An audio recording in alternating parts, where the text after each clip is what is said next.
Hi, welcome to the Vox Pathfinder 15R channel, and today I'm not going to be talking about amps. Channel's about cheap amps in general. Vox Pathfinder is a cheap amp, so I think cheap guitars is really part of the theme of this channel. So what we have here is a dreaded string breakage.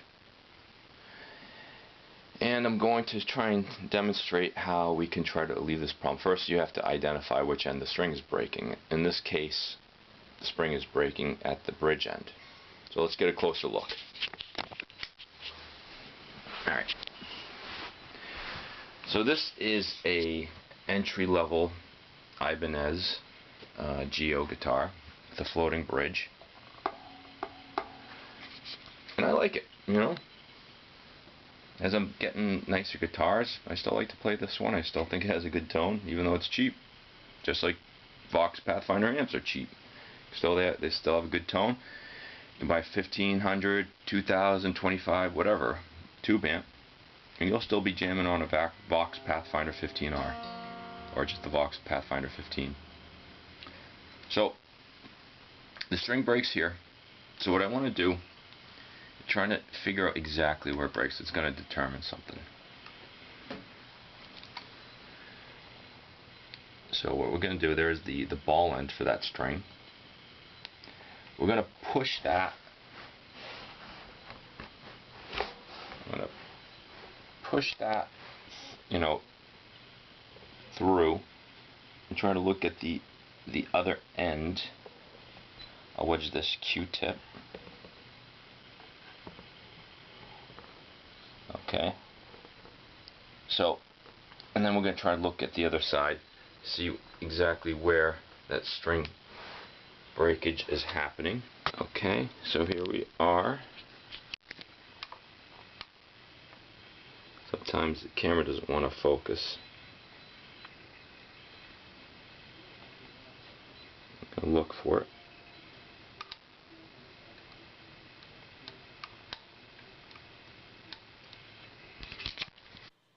Okay, I've refocused the camera so we get a better view of what's going on. Now, if you look carefully, right at the end of the toothpick, you can see where the string has broken off. Right where it makes contact, where the string meets the saddle. And that has been a common occurrence with this guitar. So we're going to show how we alleviate this situation. I'm going to assume there are some burrs. I can already feel the roughness through the end of the toothpick. So let's go ahead and show how to take care of this. I'll be right back.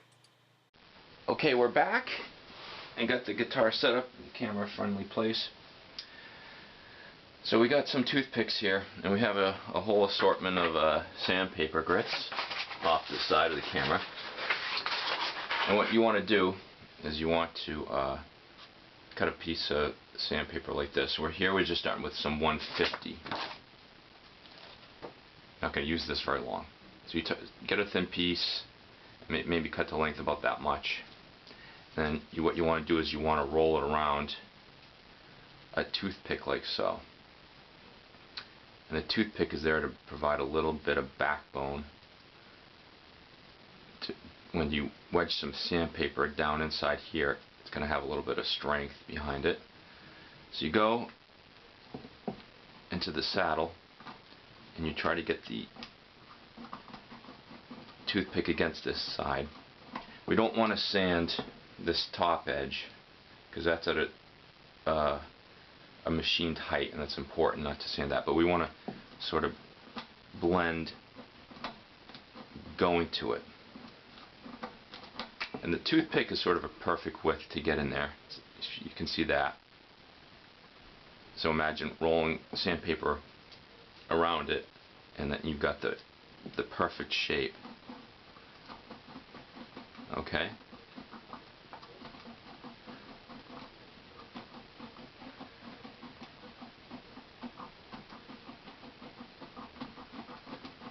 So we're done with the 150. And then here we're going to want to move to a piece of 220. Cut a piece like so. Okie doke. And just wrap it around your toothpick.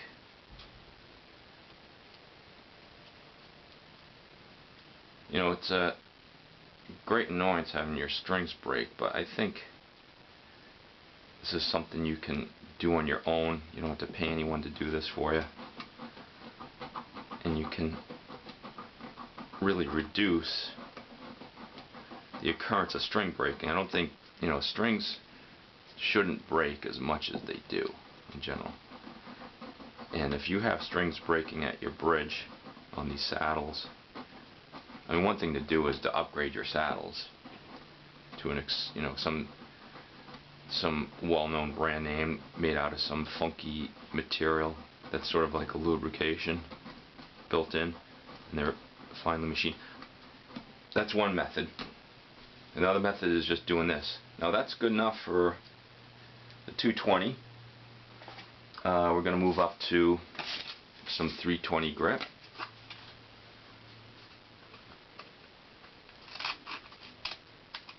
And at the beginning of this, I could just sticking a toothpick, I could feel the burrs in there, and they're starting to go away. Okay.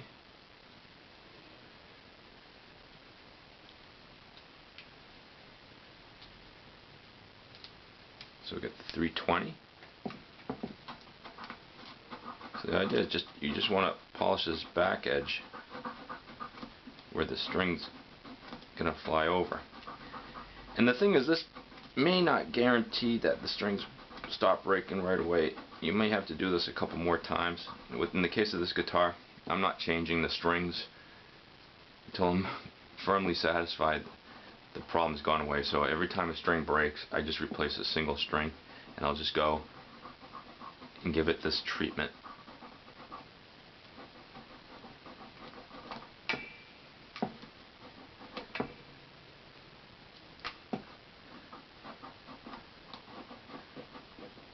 But I think if you keep doing this, you'll be okay. Alright, so that was 320. We'll follow up with a piece of 400 grit. 400. Again, successfully smooth the grit, because you want to really get that area back there polished.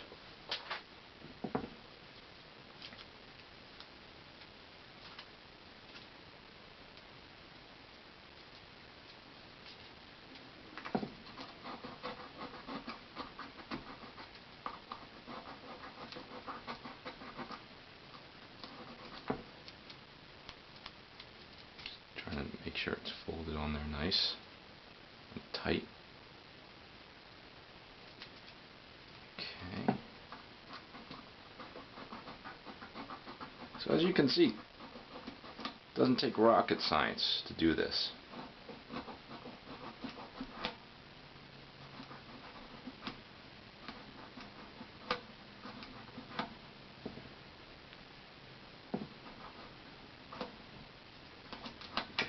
Okay, let me just check the camera. Are we still filming? We're still filming. So we worked up to 400. We'll go with one last grit, 600.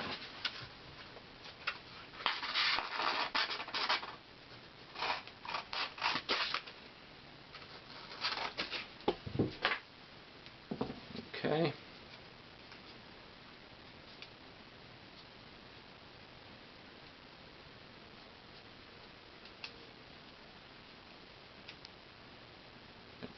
Really pinch that sandpaper so it conforms to that tight pick very tightly.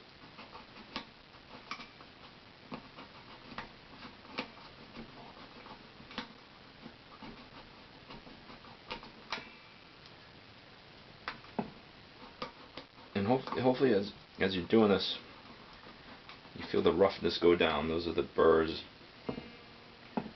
inside here.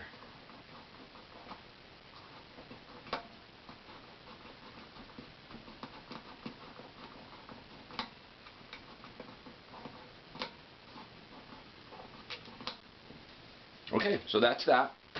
Next I'm going to show you how I go about restringing this. Okay, one thing you want to do, just get a Q-tip, some rubbing alcohol, soak the end of the Q-tip, right? Just try to. Okay, the camera just cut out on me, so I'm just picking up where it left off. So I was just here cleaning any of the dust from the sanding process, because we don't want that grit when we put the string in. Okay, and on the opposite end you want to make sure you clean the nut as well. Get that all cleaned out. Let's just see, get that into view.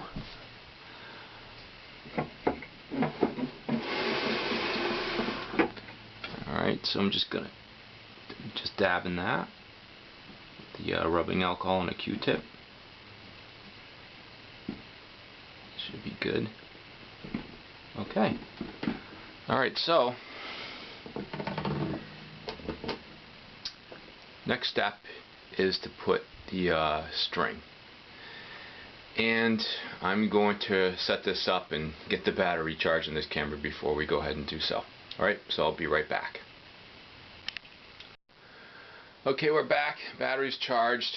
So we're gonna go ahead and change the string. So before I do that, I gotta fish out the end.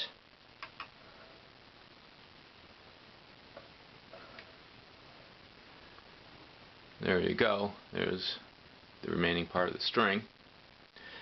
And it's important that we didn't throw this away initially, because it gave us a good clue as to where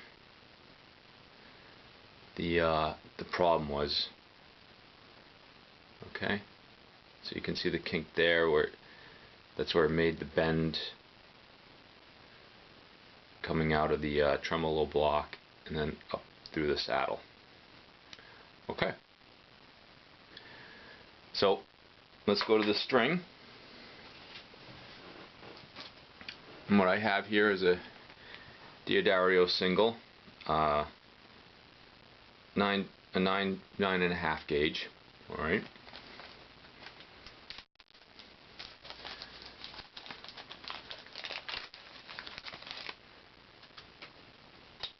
Now, it probably makes sense just to replace all these strings, but like I said earlier, I've had trouble with the string breakage, the bridge here, even like the D string. I've broken the D string before, and I could get replacement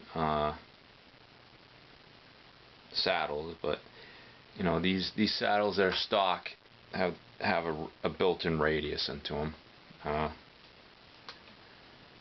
and you know, I don't want to mess with that. If I can just sand it and then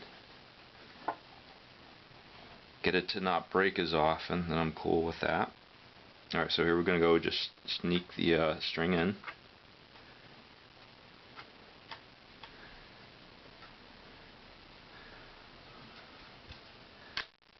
Okay. Look at that. It managed to get between the saddles, so I have to push that back through. Alright, okay, here we go. Cut it through.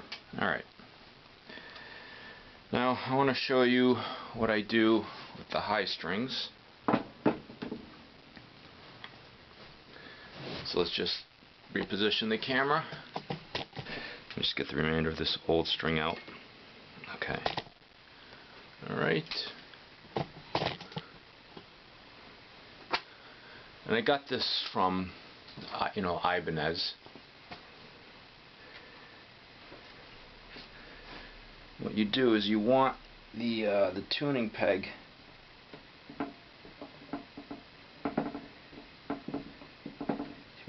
be about 45 degrees to this top right here, so like right going around that direction. So when you put in the string, it goes towards the back of the guitar, towards the bridge almost, like that. Okay? So that's the direction. And what we want to do before we go ahead and do that is we want to pull the string taut, and then we want to measure approximately 2 to 2.5 pegs, like so, and then just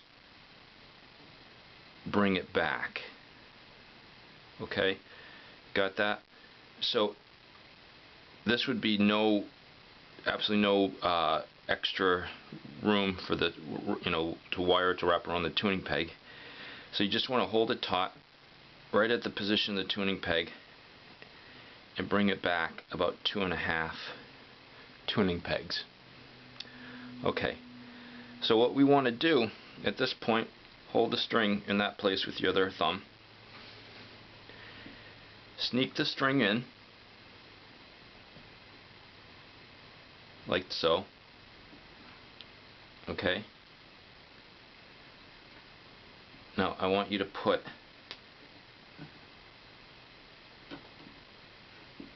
a kink in the string right about there. Okay, alright, okay. Now what you do is you take the string, you hold it, and you wrap it back around, and then you come under the string like so, and then back over like you're tying a knot. Okay, and that's how you're going to lock the string in place, and then you tighten.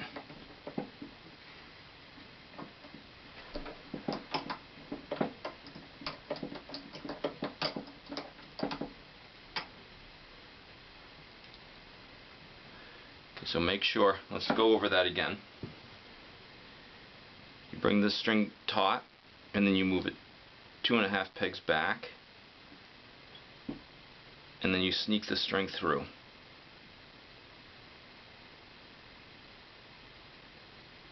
Okay, and you make a kink right where that string comes into the peg. Okay, and then you wrap it around underneath this, come underneath the string,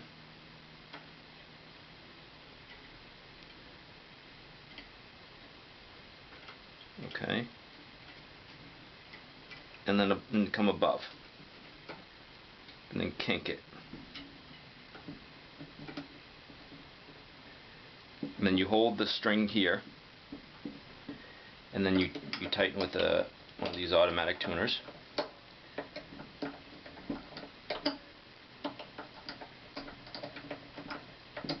And what you want to do as well, you want to hold the string down with this finger,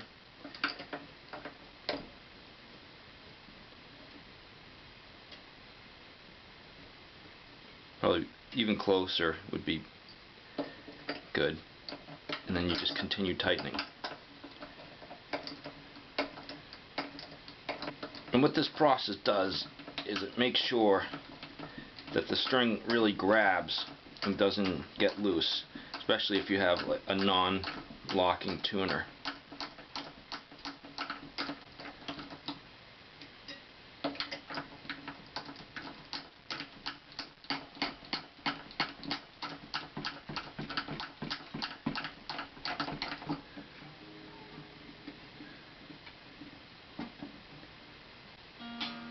Okay, so, and before this gets totally tight,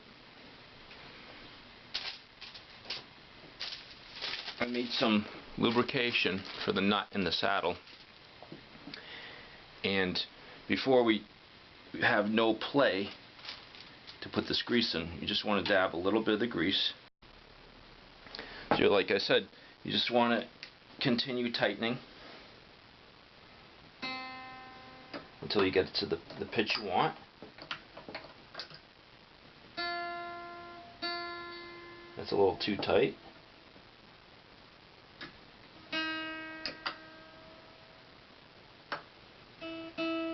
So there we go. So hopefully this was helpful. If you have, spring breakage problems, especially with these cheaper guitars, and, hopefully, you can make an effort and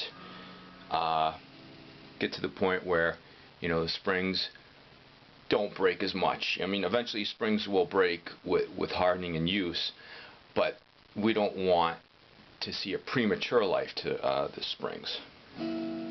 So I hope that was helpful, and stay tuned for any more videos coming up.